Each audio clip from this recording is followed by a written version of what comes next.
Sometimes people ask me, do you ever get cravings to smoke? And for the longest time I could answer no.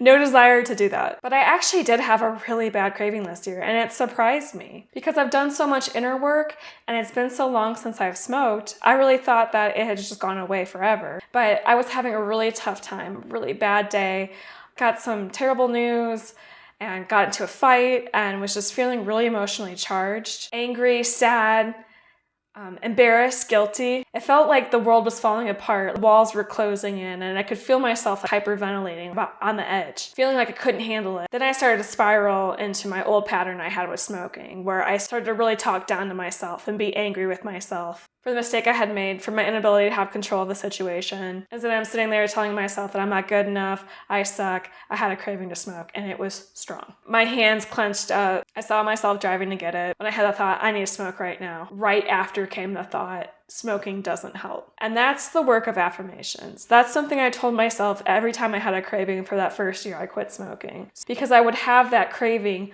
when I would feel emotionally overwhelmed. I did that work with affirmations to convince myself that it didn't help.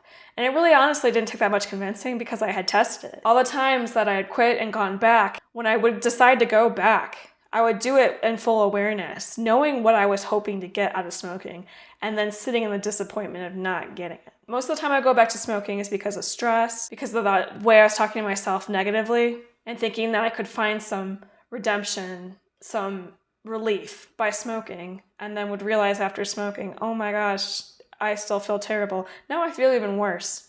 Just lost all my confidence and my trust in myself. So where I'm going with this is that the patterns that are causing you to smoke can start to play out again.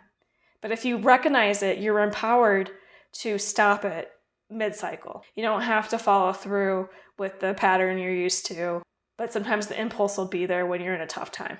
And that's real life. I thought I was done with this work, but I'm still in it, and I'm okay with that. And I'm proud of myself that I was able to recognize what was going on, has that affirmation on autopilot. That brought me back home so that I could regulate myself. I could calm my breathing down.